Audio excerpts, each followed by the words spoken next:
Bugün Ares Kordon kanalında Antik Şehirler serisinin 24. antik kenti olan Notyon'dayız. İzmir 55, Efesus'a 18, Kolofon'a ise 15 kilometre uzaklıktaki bir liman kenti olan Notyon, bugünkü Ahmetbeyli köyünün sınırları içindedir.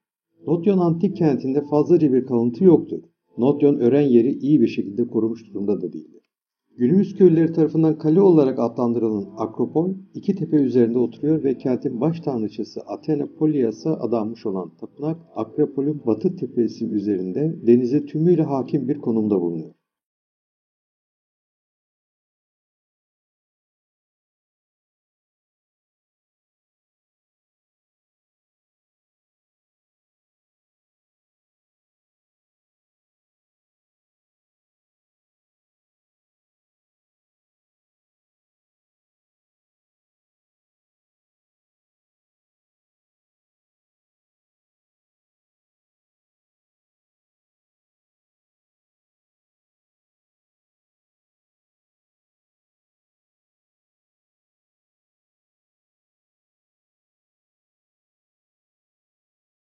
Kolofon kentinin denize açılımını sağlayan liman, Kolofon Nova, Yeni Kolofon olarak adlandırılıyordu.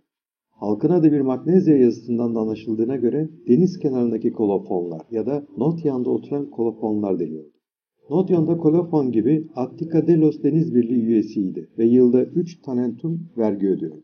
Birlikteki vergi dağılımı sıralamasında kolofondan çok aşağılarda, yani birliğin küçük üyeleri arasında yer alıyordu.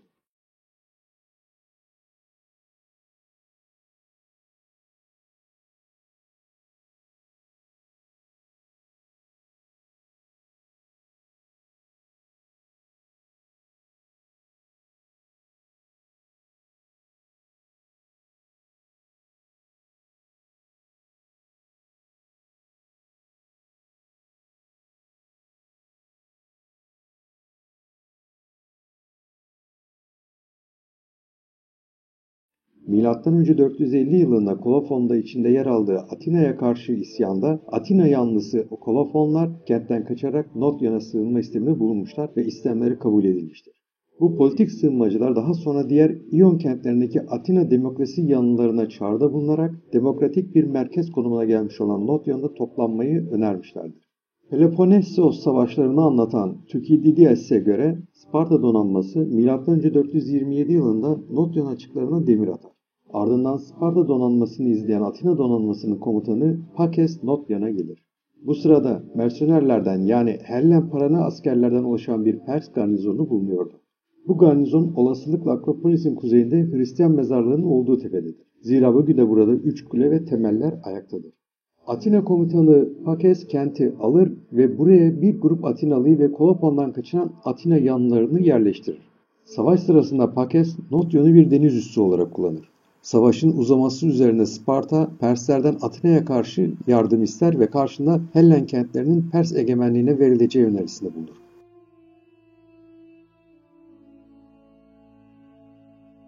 Bunu kabul eden Persler Sparta'nın yanında yer alırlar. M.Ö. 409 yılında Thrasylos Asya harekatını başlatır. Bu bağlamda Notyon'un ardından Kolofon'da ele geçirir. Ayrıca Alkibiades, Notyon'da bulunan Atina donanmasını yönetmek üzere başkomutan olarak Atina'dan buraya gelir. Ancak aylar süren uğraşısına karşın Efesos'ta üstlenmiş olan Lysiandros komutasındaki Sparta donanmasını savaşa sokamayan Alkibiades, donanmasının Antiochos kumandasındaki gemilerini Efesos'a gönderir. Sayıca Sparta'dan üstün olan Atina donanmasının ikiye bölünüşünü iyi değerlendiren Lysiandros, Atina donanmasını M.Ö. 407 yılında bozguna uğratır. Ksenopon, bozgun sonrası Atinalıların ölülerin toplama anlaşması kapsamında ölülerini alıp Notyon'a döndüklerini ve onları kentte gömdükten sonra Lesbos ve Hellen denizine gittiklerini söyler. Bu bozgunun ardından Alkibiades başkomutanlıktan ayrılır ve M.Ö. 405 yılında Spartalıların da girişimleriyle öldürülür. Atina kentinin yenilgisine değin Notyon kenti, Atina yasalarıyla yönetilen kent konumunu korur. M.Ö. 403-402 yılında tarihlenen bir Atina dekretinde Samos'tan kaçan Atinalı sığınmacıları kabul ettikleri için Notyon ve Efesos halkına teşekkür edilmesi bu iki kentin Atina'ya ve onun demokratik rejimine olan sempatilerinin kanıtıdır.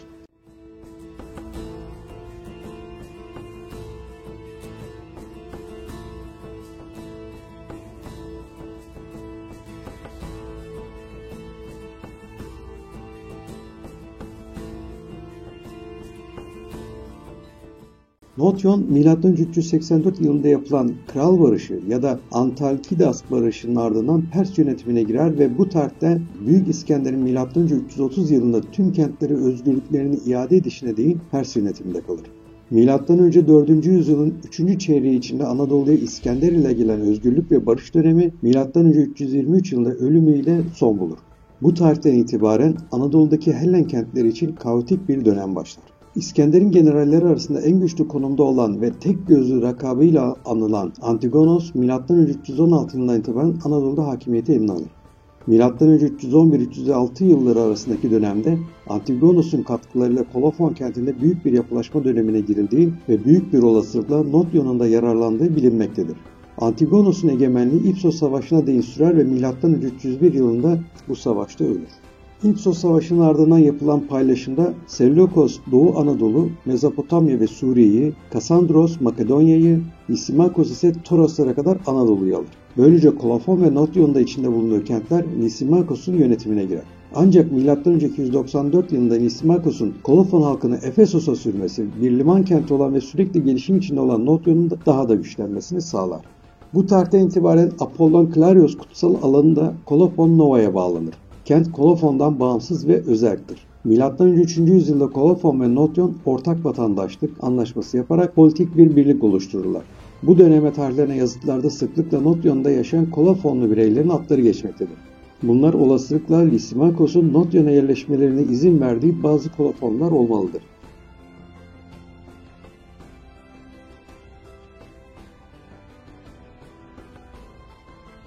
Notyon M.Ö. 218 yılında Pergamon kralı 1. Attalos'un yönetimine girer.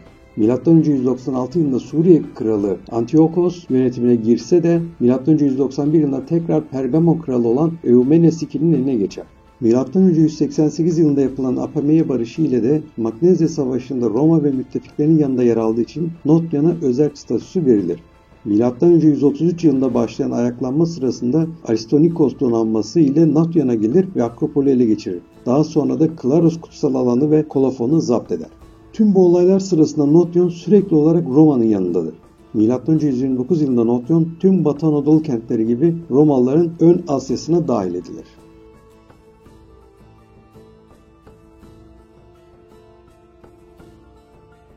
Tarihsel gelişimde Notyon özerk bir kent olmasına karşın sürekli olarak Kolofon'un bir parçası olarak görülmüştür. Örneğin Notyon'a deniz üzerindeki Kolofon, Nea, Nova Kolofon ya da güneydeki Kolofon gibi adlar verilirken Kolofon'a ise Arkaia ya da kuzeydeki Kolofon olarak adlandırılıyordu. Kolofon'un tahribinden sonra sosyoekonomik yönden giderek çok güçlü bir konuma gelmesine karşın Notyon hiçbir zaman sikre bastırmamıştır. Kentin Atka Delos Deniz Birliği'ne ödediği verginin azlığına ve sikre basmamış olmasına dikkate alındığında Notyon en azından Lysimakos dönemine değin Kolofon'a göre sosyoekonomik açıdan daha güçsüz bir konumda olduğu görülür.